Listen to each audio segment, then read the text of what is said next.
Yes, dictation की गति है 70 शब्द प्रति मिनट। डिक्टेशन स्टार्ट होगा 5 सेकंड बाद, तब तक के लिए रेडी रहें।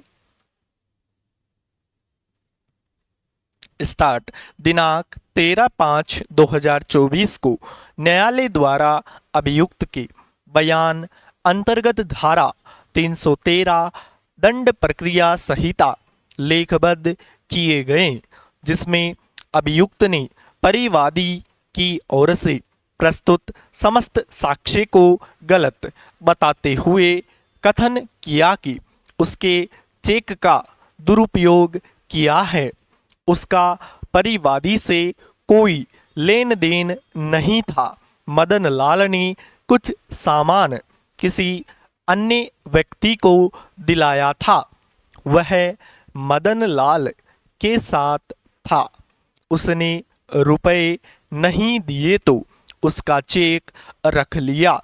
वह निर्दोष है। उसे झूठा फंसाया गया है।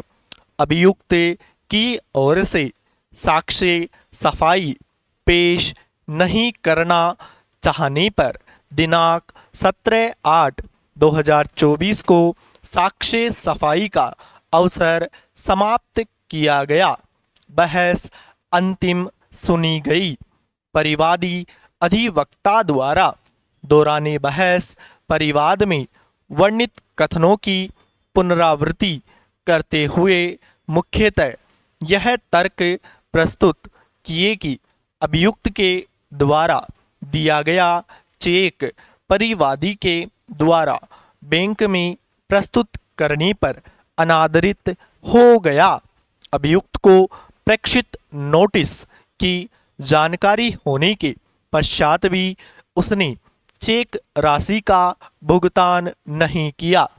उक्त तथ्यों के समर्थन में परिवादी द्वारा स्वयं का शपथ पत्र प्रस्तुत किया गया है। अतः परिवादी धारा 138 परक्राम में लिखित अधिनियम में अनावश्यक सभी शर्तों को अपने मौखिक एवं दस्तावेजी साक्ष्य के माध्यम से पूर्णतः संदेह से परे प्रमाणित किया गया है।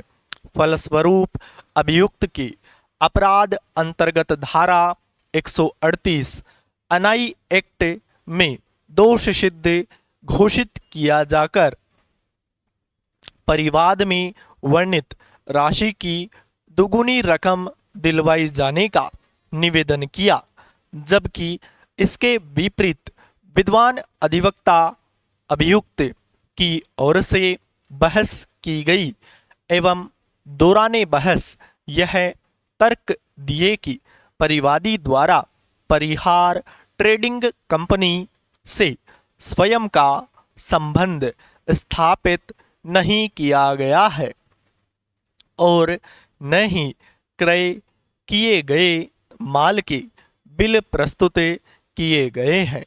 परिवादी ने अभियुक्त द्वारा क्रय माल 29,925 रुपये अक्षरे 29,925 रुपये का बताने के बावजूद चेक 30,000 रुपये अक्षरे 30,000 रुपये की रकम का प्रस्तुत किया है, जो विधिक दायित्व की श्रेणी में नहीं आता है।